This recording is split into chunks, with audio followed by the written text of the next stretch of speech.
Due to mature subject matter, viewer discretion is advised. First, won't you just say your name and say where you're from, and we'll just go from there. All right. My name's Ronnie Made. I'm from Hamilton, Ohio, Butler County, Ledlow, the east side.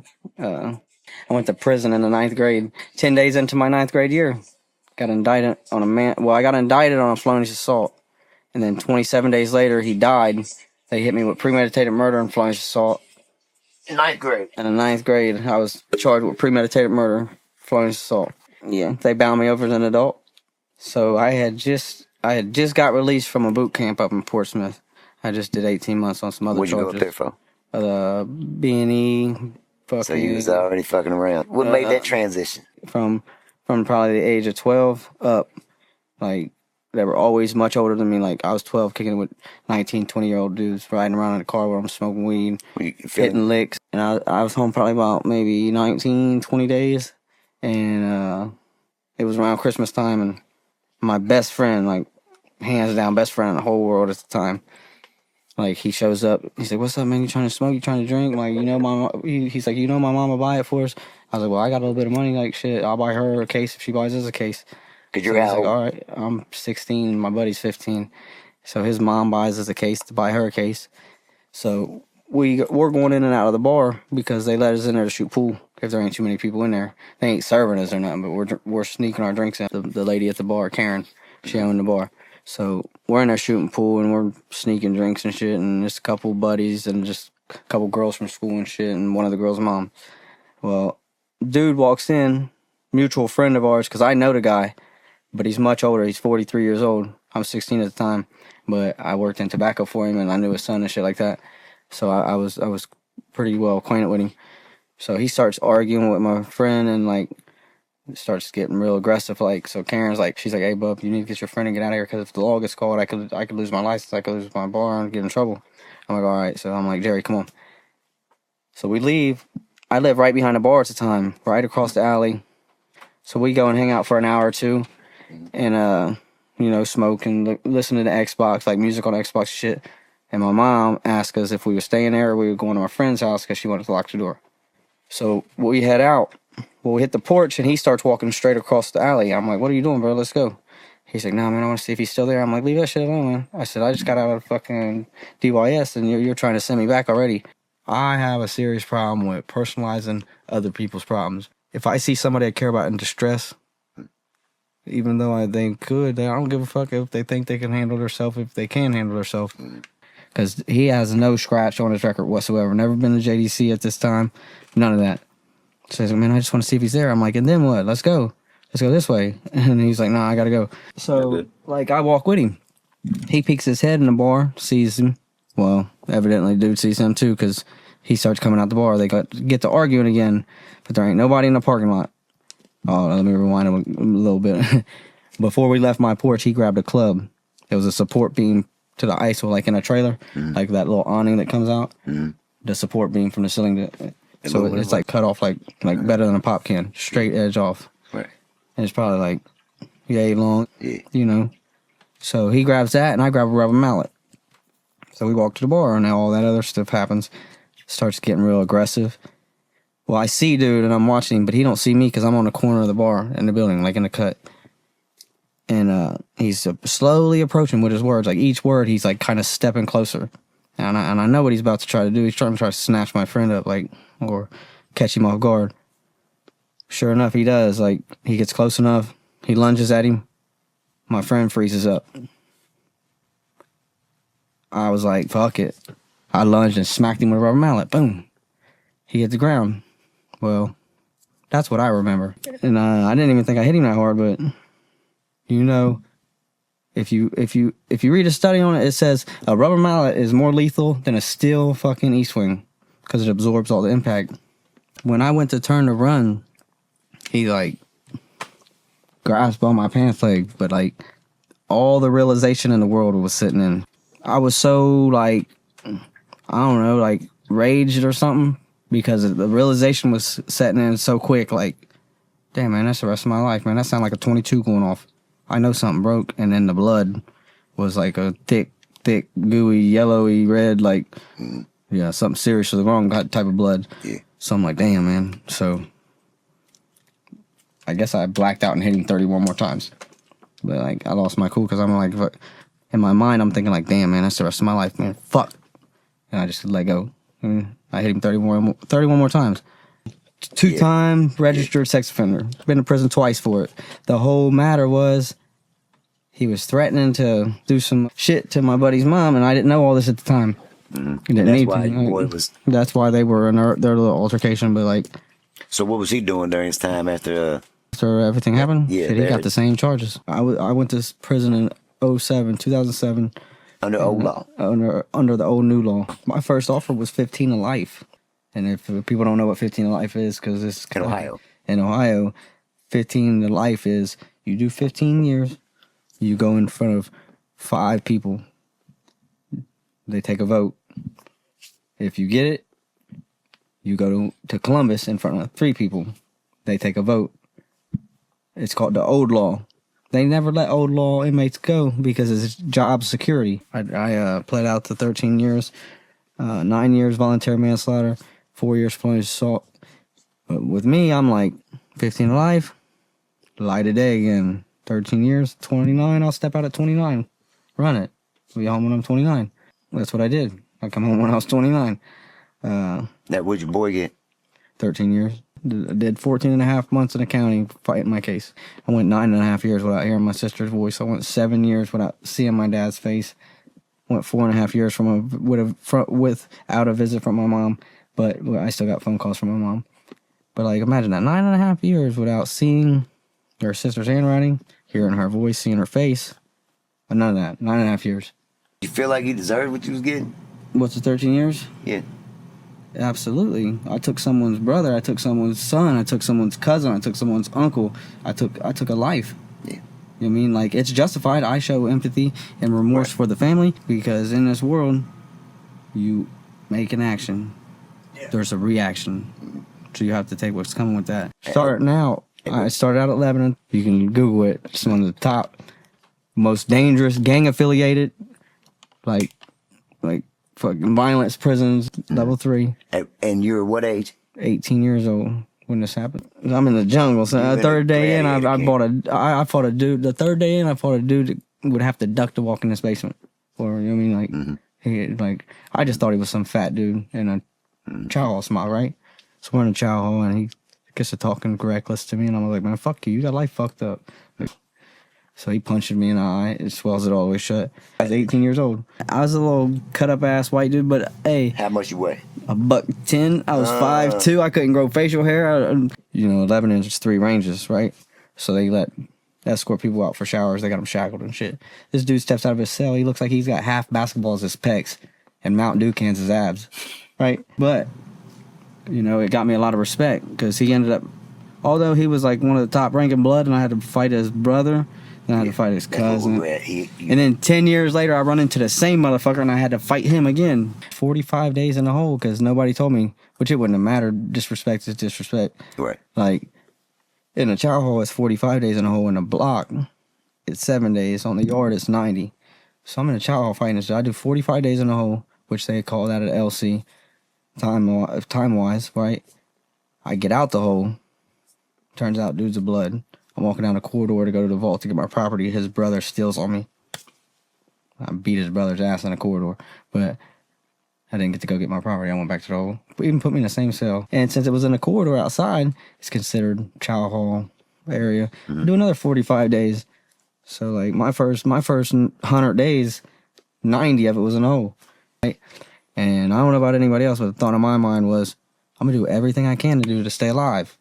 And I'm not saying that as a figurative speech. Right. I'm saying that as I've fought motherfuckers that has a knife in their hands. I've been in circles where motherfuckers lunge and stab the dude next to me. Yeah. I've been in riots where people have lost their life. People have lost their teeth. I got slammed on my neck. You know what I mean? Like where they brought the whole squad team in with the shock shield to, man, like, shit, dude, like, I'm gonna do my best. I'm gonna go in here and swing and just hope for the best outcome. To motherfuckers tapping me on the shoulder like, Ronnie, but bring your A game, middle handball court. I got $75 on you store day. I need you to win. And all the homies and everybody around, like, they bet on that shit. Now where were we at, Lebanon? Yeah, Lebanon. Not when I was doing that. That took a few years. It took about 7 years. But now it's like 10 years later. towards the end of my bid, I've done advanced from pull-ups to pulling the bar to me. The right thing is if you know the next person, I don't give a fuck if it's woman, man, child, baby, adult, senior, whatever. You see him in distress, you know you can help. Yeah. You see him being bullied. Yeah. Man, and there ain't nobody else around. That means there ain't nobody else around. It's on you. Yeah. It's on you to step up. This is I know to be true. The only way that other men stay in line is other men keep them there. The police always get called after the fact. It's up to males to check other males when they see that shit. And guys have gotten off track with this. Like, if I call myself your friend, if I call myself your brother, and I see you lacking, I'm in the wrong for not saying nothing. But most guys take it like, man, you ain't gonna talk to me like that. You ain't gonna talk to me like I'm a bitch. You ain't talk to me less. No, but if Krugs was like, hey, Lil Ronnie brand, like, you're getting reckless, like you're starting to put too much heat on yourself, and you're too old to be riding around doing this stupid shit. Like, I'm like, man, I appreciate you, man. That shows concern, and like, man, I wish you to never have to experience these situations. I wish you to never have to, and I wish the next man, and I don't believe people deserve to see shit like that or even have to experience shit like that. But I personally can say that I fought for my manhood. Do you know how that feels? I've been short-term sellies, real short-term, with guys who have victimized children on a school bus. Has a career. He has 106 fucking victims. You know what? That's 106 lives he's altered. That's 106 innocents he has taken. And they give him 10, 15 years. If they even check in, it's still no good. You know what I'm saying? That's no good. Yeah. They come back out the hole, they got to pay again. But the most dangerous people in the penitentiary are the COs, correctional officers. You know why? Because if they don't like you and they don't want you there, good riddance, buddy, because they can have any convict, inmate, whatever you want to call it, state prisoner, whatever you want to call it, whatever label you choose, they can have any one of them approach them anytime, say, hey, I don't want him in my block, man, get rid of him. Or and then you're looking at it as, okay, man, fuck that cop, da-da-da-da. No, it ain't fuck that cop. It's respect his block, because he runs that block, and if he runs a good block, he don't give you a hard time, then respect that man, because, like, he's got all the power and control to fuck your life up, right? Did you do any drugs in there? Fuck yeah, buddy. If you can do 13 years sober, you was more crazy going in than you came out. My buddy introduced me to strips, Suboxone strips. I mean, like, man, we was in there doing this. We break the strip down put it straight to the tear duct. Hey, I was stripped out in there. I was out on the yard. I did 1,000 push-ups and I think like 400 pull-ups. Yeah, on the yard when there was snow on the ground that would cover your shoes. No shirt on. Out there in some shorts. Was there any drugs involved back then as coming up there as a youngin' before going to that youth adjustment camp? You know what I'm saying? Was there like drugs on the streets beforehand? Yeah. Shit, I was snorting so many Vike ESs that I would puke. Was that coming out of the household? No, that was my so-called big brother. Like, I speak loud, clearly, and directly to this man. If he ever does see this, like, when we see each other, we're gonna clear the air. I'm gonna break his jaw unless he can stop me. For sure, because, like, he's done put money on my head, all this, that, and the fourth, because, like, drugs. What, in there? No, out here. This is. You had a girlfriend or anything like that before? Yeah, I had. You was in ninth grade. No, I had a couple juvenile girlfriends, like, you know what I mean. Like, I had fucked 4 times before I went to the joint. Yeah. But it was like this. It was like my age. Yeah. Preteen, whatever, like mid-teen, whatever. Put this into perspective. Like, has anybody ever thought? I come home at 29, the age 29 in year 2020, right? And the first bitch I fucked was the first adult interaction I've had with on that level, right? So they handed me a cigarette, and the cigarette looks over. We call them tailor-mades in a joint. A real cigarette in a joint, a whole cigarette would be $25, but you never see them in actual, like, form of a cigarette. And, like, I got to my mom's house, and I seen this little trailer on the corner, and I'm like, this ain't too bad of a spot. I go in, and she's got this little bitty one chihuahua, and everything's neat and nice, and but it looks so small. Like, it looks like everything's so small, but it looks unreal because there ain't no concrete, there ain't no steel, we got leather couches, we got ceramic tables, we got. So, all right, so during our time there, we're doing that. Anything you trick off any time in there? You think? So just, like, kind of recapping back to the point where I said, have you ever, or do you know what it feels like to fight for your manhood? I do.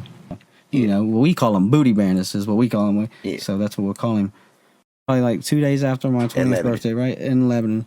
And I noticed this old black dude was following me around. And he's got a history, a known reputation for gay dudes and trying to prey on them and like kind of rope them in, or even in 2 situations, he's forced himself on somebody. So he's got 2 prison on his record.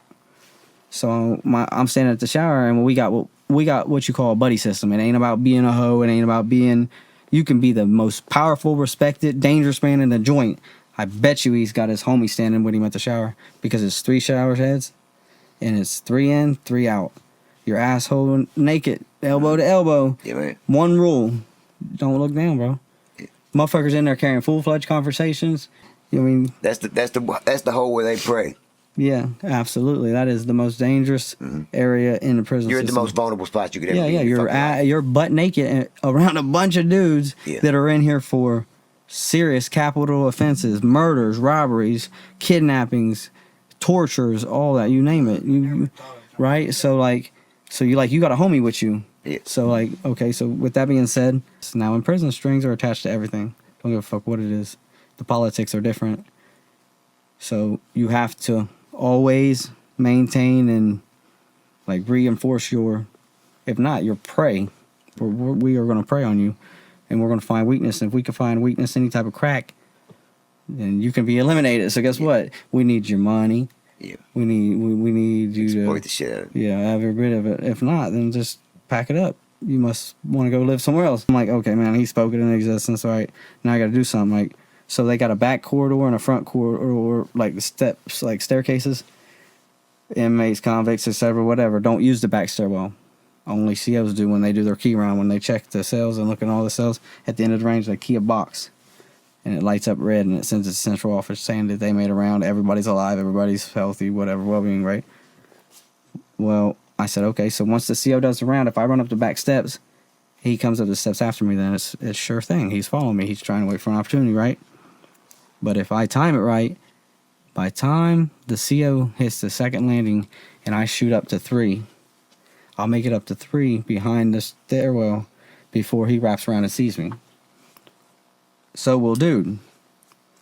When I hit him, when he starts walking back down from 3 to 2 to 1, if he goes down the steps, the CO will miss it.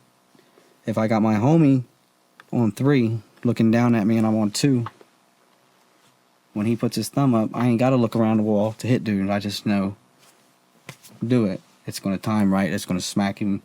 We're gonna, you know what I mean? We're gonna. There's a lot. We're gonna accomplish our goal. So like we think of this all in like 15 minutes, and I'm like, man, I really want to get away with this because that's like a felonious assault. That's like a manufacturing of a weapon. That's a lot of time. But at the same time, if I don't, this dude might catch me slipping and. You know what I mean? Realistically, like you can say, you can be as macho as you want. Right, no doubt. But if a motherfucker pulls up to you and puts a piece of steel to your side and says, hey, guess what, man? 9.5, 10 times out of 10, we'll say 10 times, 9.5. Very unusual. Will a dude say, no. You're going to feel that point and you're going to understand that he ain't fucking playing with you. Or maybe you might have 3 homies with him and you're going to tell me you're going to whoop 4 dudes. So the best thing to do is don't put yourself in that situation for that possibility of outcome to ever happen.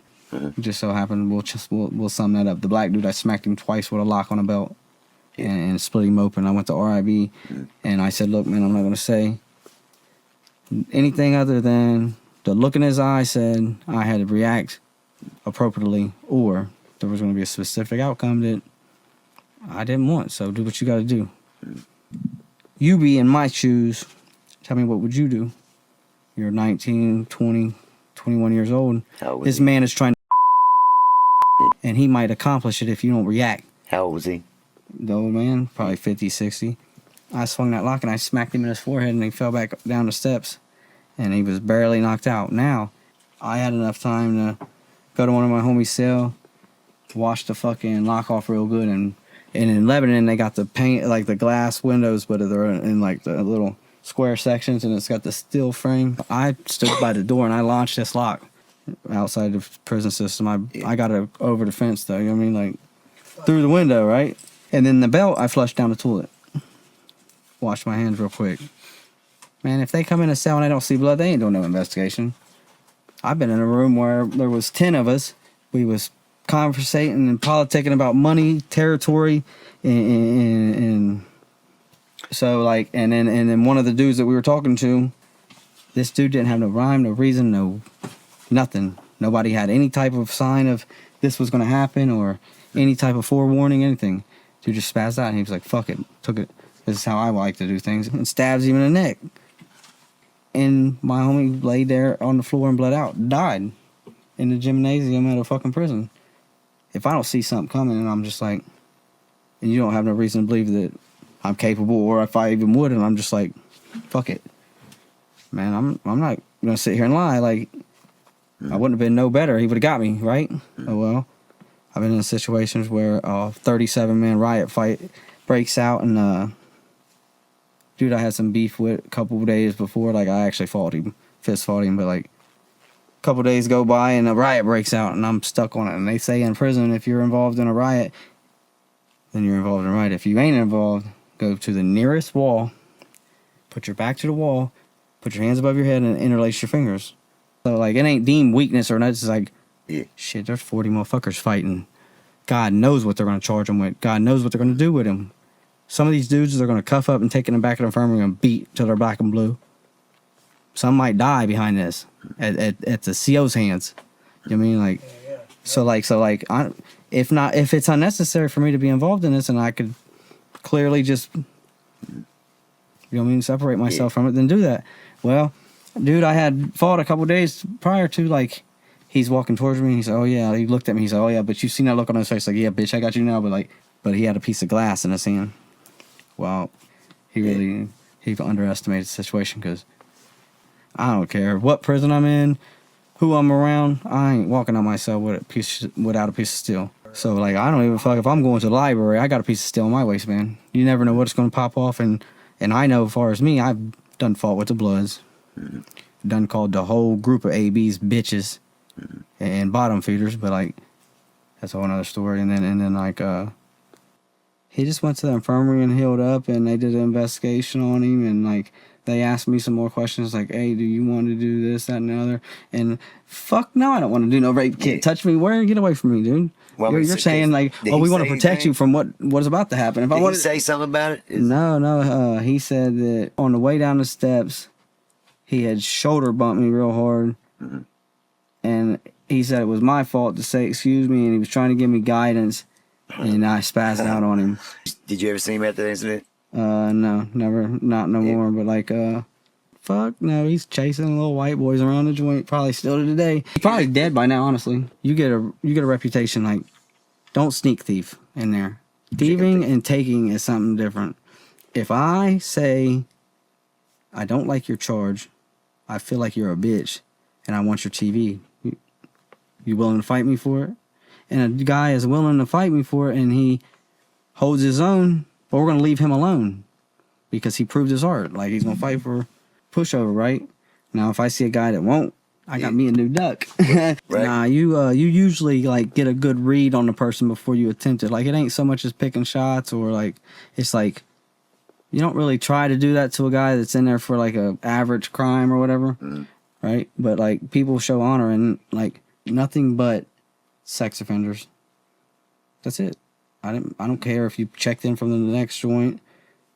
Only if you victimized, took the innocence, or betrayed your fucking obligation as a human being. We are put here to look over the youth, the adolescent, the elderly, the weak, the handicapped, the incapable, right? So, right. Like, well said. And because I'm like this, I first 4 or 5 years, motherfucker would be like, what's up with you today? You trying to... And they make a sexual advance at me. I'd spaz out. I'd bug all the way out, and I'd go to extremes. I'd crash out on them. So I stopped viewing or holding that as an image. Like, when gay guys would be like, I'm like, hey, bro, watch your mouth. I don't roll like that. I told you, motherfuckers was betting on me to win fights. Like, and they knew me for this. I was known for crashing out. Right here is the #1 principle that got me through my whole bit. In every cell, and that was a lot of them, I went in, they give you that little mirror on the wall. I wrote the first letter of every word, and I stood by it. wouldn't let it. I wouldn't bend it. I wouldn't make no exceptions. I will not accept any form of disrespect. Ignorance is not an excuse. I am that motherfucker. Hey, every day I wake up and brush my teeth. I read it off. Out of all the big cities in Ohio, and you're in the major prisons, what would you say the ratio? Where's the most motherfuckers come from? Cincinnati. Pretty much rule. Cincinnati is fucking, dude, heartless felons. Most of them are GDs and Crip. Yeah. And they stand together. They motherfucking, they make the highest bets. Yeah. They pay the biggest bets anyway. Like my fucking relationship with my mother. And I'm a mama's boy. Look at my chest. What's that say? Mama's boy, right? Yeah. With her initials. I'm a mama's boy, right? Respect that shit, man. Well, appreciate it, man. Yeah. Like don't. I'm not asking for a praise or none of that. I'm just saying, like, you come to Maysville when you guys joined 2020. In 2020, right? So and I live with my mama, and starting out, I had all the drive, determination in the world. I was going to do online classes. I was going to go to college, this, that, and the fourth, because like one of my hustles, and this is a proud hustle. This is a motherfucker chat up. I'm not exaggerating. I'm not making any exceptions. For 10 years, I didn't eat a piece of bread, a grain of rice, a potato, nothing, no simple carbs whatsoever. I ate green beans off my tray, fruit off my tray, meat off my tray, and then whatever little like peanuts or fruit snacks or whatever that I got from the commissary for 10 years straight. I'd say probably like 2 months worth of that whole 13 years that my schedule got knocked out of whack and I missed a day off the workout. But like I had all the types of guys in the fucking prison system come to me, and I would literally put them a 7-day-a-week workout regimen. Oh. Sets, time periods. Yeah. What style workout, however. And guys would pay me for this shit because I was so good at it. Like, so I ate my pounds and grams per day, every day, in protein. Plus an additional 22 after every workout. So that's a lot of money, pounds dude. And grams in protein. Yeah. On your workout, if you want to gain mass, you want to at least ingest a gram per pound of your body weight. So if I weighed 160, I want to eat 160 grams, or at least half of that if I want to gain, if I want to start adding to muscle. If not, you're just going to maintain and you're going to dense up. Yeah. I mean, you'll get a little bit bigger, but not much. I want to be like average size and capable of whatever. Fighting weight. Like, yeah. Hey, and occasional ice cream, like, because I had a cheat day. Like, for 10 years, I worked out 6 days a week, 3 hours a day. I completed a marathon in under 4 hours. I qualified for the Boston. I ran a marathon. That's 26.2 miles.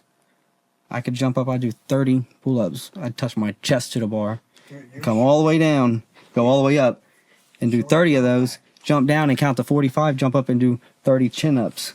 Jump down, count to 45, and do 200 push-ups. And then run 5 miles with no stop. Like, I could sprint a 5:37 mile. I run a mile in 5:37. No, this is for facts. This is not allegedly what I'm about to tell you. So, good conversation starter. Some people get tattoos in the joint, right? Well, one year, dude came from Noble, and he was talking about getting a domino. And I'm like, what the fuck is a domino, dog? And he's like, you put a domino. You shave a domino down to a certain shape, and you insert it in the foreskin of your... So, like, really, all I got to do is be like, hey, what's up? You know what a domino is? And although that's, like, straightforward or like... Okay, hold up. All right. So, what you say? Well, hey, look. So you'll hear. It's a penis implant, right? Right. It's a. But it's a domino. It's a domino. Yeah. Buddy, yeah, I have this. So like, just so happened the one I chose out the motherfucking set of dominoes is the blank 4. Most of these dudes know this because they see my name in their girlfriend's messenger or something. So, okay. So the domino is a full... No, hell no. It's just... You break it in half, like the white, regular, basic ones. Uh-huh. You break one in half. So you just got the blank side? Yeah. No. I got the blank side, sand it and shape down to a rhombus. Because, like, it's under the skin. Wow. Yeah. That's... yeah. They love it, son. Tell me, like, hey, so what? We've moved on, like... they don't even get off the same way, like... Listen, I promise you, hands down. When you 2012, yep, November 22nd of 2012. And And I'm only one of 3 that it didn't get infected. Most dudes got infected, and What about it's on the top of the shaft under the force center, I would fail. right in the middle. It'd be over. No. Some people got infected, had to go to fucking outside hospital and get shit removed and shit. And I'm like, oh my god, I had a homie in the infirmary. I got him to get me 500 alcohol pads, Lice and MRSA shampoo, all of the whole 9 yards. And this process was done by you personally? Fuck yeah, I ain't gonna let nobody touch my Right. Hey, my homie Bo, Philip Measures is his real name. My homie Bo sat at the door in 6'5" for the cop and handed me a sewing needle. But he didn't see nothing, nothing like that. Yeah. He did. He was like, man, I almost had to catch you because, like, once you make the cut, it ain't the pain. There's no pain to it whatsoever. It's the actual realization of that's a very, very important member in our life. Yeah. You know what I mean? Yeah. Like my knees got weak. I was like, and turned pale white. And he's like, bro, you good? I'm like, fuck, no, I'm not good. But I gotta finish it because I didn't just cut my dick open for nothing. Yeah. But like I did it and it healed fine. And Yeah. You a fucking cowboy, man. yeah, And that was your youngest brother that you lost. yeah, he got in a car wreck. Baby My brother. baby brother was Yeah. 15 years old. He died in 2020. That was it. He was 2 and I was 16. And then by the time I come home in 2020, he was 15. He was just stepping out of a DYS institution, and I was coming home from prison. I come home October 14th. He come home October 16th. And from about the last 5 years of my bit, I'd say 5, maybe 4.5, right? This little dude had wrote me a paper letter every week, faithfully, man. I'm talking about didn't miss one. First time I met my 7-year-old and my 9-year-old niece was at my 15-year-old brother's funeral. The records went from this I stood up to go be a pallbearer, and these 2 little girls ran up and was like, wait, he needs flowers. And I was like, huh? What? Whose kids were them? Did you have time with him? 15 minutes, man. I could show you the picture. That big blew up picture Yeah. was me and him standing in my living room. He made his mom drive him to Maysville from Hamilton at midnight. They rode up here. He came in, we talked, we hugged, and we took a couple pictures. He left my house, and 2 nights later, he was dead. When your brother died, how did it affect y'all? Me, it crushed me. Like, What was, Like any of what it, was your right? brother's full name? Benjamin Wayne Maiden, born 4/20/05, buddy. American High Day. He was born on 4/20. Me and my brother and my dad and him was supposed to go fishing, and it would have been the first time in life, and like physically, we'd all been in the same right there. You never at the got same that? time. Yeah, at his funeral. Yeah, he was all there at his funeral. His shitty situation. Brother was 15. You I got lost. 15. Do you believe in God? Do you believe I that don't believe in God I don't not believe in God. I believe in energy. I believe in spirits. I believe in the past. I believe in history. I believe in whatever that is that you look up to that creates it possible for you to do that, whether it be Christianity, whether it be Judaism, whether it be you're just an atheist, whether it be your witchcraft, whether you believe in stardust and chemicals and peace, civilization. We want to overindulge. We want to cheat the system. We want to fucking. Do you expect to have kids? My biggest dream in life, okay, so yeah, I wanted to be a firefighter just like any other kid. That's real life shit, though. I really did want to be a firefighter. Once I seen that was kind of like unrealistic expectation. Where would you like to see yourself in 5 years? In 5 years, I would like to see myself out of Ideally. all. Ideally, where you would so all wanna my be. legal problems gone. Me and my mama back on good terms. I want to get back to humble. I want to get back to stress free. Like I believe you casual, are like- humble. I just think that the I social interactions and the social anxieties So- can be crippling to anybody, like going This into a is- situation. I No, regulate sanity by morals and principles. So every time you break one of your personal, deep, committed morals or your super instilled principles, you lose a bit of your sanity. You have nothing else to fight for, to hang on to. When you break another one, you lose a little more. When you have no morals and you have no reason and you have no principles, then you have no existence. You have no purpose. You have no. That's why I fucking- ask about God, because You know what I really mean? usually God and believing in something of that sort, that higher power is the center of how we know what's right, wrong, and how we know we're doing So personally, justice to the personally, thing. I'm a very humane person. I love everybody as a whole because I naturally just want to see everybody be happy and be cool and be like comfortable, right? Do you so believe don't karma's judge real? them. Karma is Because absolutely real. It's like this: you get in what you put in, then eventually that's going to get done to me because one day, sometime, a motherfucker is going to run into a person just like I am, eye for an eye, tooth for a tooth. My biggest want in life, man, if I could just find a good girl that's got common interests, good head on her shoulders, like just kind of like average type of like intelligent type of chick, and we could have a couple kids and do our best to afford a picket fence and you know what I mean, and maintain and just verge of breaking right now. Got a lot of shit going on. I know where I you do. want to be is I want my mama to be comfortable, stress free, and know that when she passes away and goes to her final place or whatever it may be, her son ain't out here risking his life, sticking a needle in his arm every day, every night, bound to get something different that's going to OD him or that's why I was touching on to say about God or your higher power, because these problems that we speak of, I feel, are spiritual problems. You know, there's nurture and nature, and there's all these things, and there's genetics. But however, the spiritual side, that's why the war on drugs will never work, because policing human bodies is not the answer. Just lead as an example. Like you know what's right, you know what's wrong, you know what needs to be fixed, you know what you can't change, you know what you can change. You know who you love, so show them you love them. We know that substances and abuse of those things, they compound these problems, right?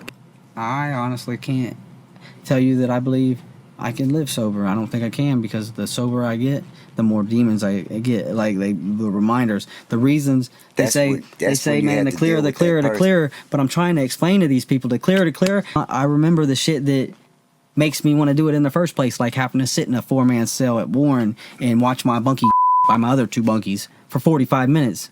And the batteries in my fucking Walkman go dead, and I have to hear that for 30 minutes. And then when they pop the door, I gotta get up and try my damnedest not to see this curled up in a ball in his bunk. I listened for that. From me to you for 45 minutes. Yeah, and do you know the sounds like that? I'm 33 years old. That happened when I was 21 years old on 21 and under wall, and I could probably tell you exactly how them scream. Exactly. Okay, so I've had to stab motherfuckers during riots to save my own life. I've had to hit people with locks to fight for my manhood. I've had to get jumped 6-7 times because I was going to prove to you and like reinforce, like, you're not going to take from me. Nothing of mine belongs to you. What do you see in the mirror when you look in the mirror, man? Because that mirror can be hard on. But I see a guy that knows and got to keep it real with himself. He could have done better. He wasted his potential. He done some things that he knew wasn't right. So he knows that he's got to live with those consequences. But at the same time, some things he don't deserve the consequences for, and some things he wish he could get back. But at the same time, a lot of times I wish things would go faster. Like get this shit over with. Like, fuck it. Me myself, I did 13 years in the joint. I grew up in the hood. I ain't never snitched on nobody, and I've always took the punches, and if I've done the crime, I'll do the time. Like, I want to express to people, don't hate the law enforcement. Don't hate the justice system. They are here to protect your loved ones. They're here to protect you. They serve a good purpose. We shouldn't hate them. We shouldn't dislike them for their job or their viewpoints. I've dusted this whole fucking police force of Maysville. Don't like me, bro. The first time I got caught, they had my hands on the hood. He got a call on his radio. He turned his neck, and I scoop. Yeah. He made it like 10 feet. I looked back, and he's like, started shaking his head. Have you seen me on Buckner when I jumped off a fucking porch and jumped the fence and took off down the gravel fucking parking lot? That motherfucker was like, or listen, you call me Baby Ronnie, Shorty, whatever. It's better than a maiden. Yeah. A cell 10. Right. You know what I mean? Like, or a white boy. Yeah. All right. In closing right here, do you have a social media you want to shout out? I got a social media. It's the one where I got a hat on and it says "fuck life," whatever. I'm okay with being I was gonna say I'm okay with being a sneaky link. I've got to get down with that. And no. I'm gonna end it with this.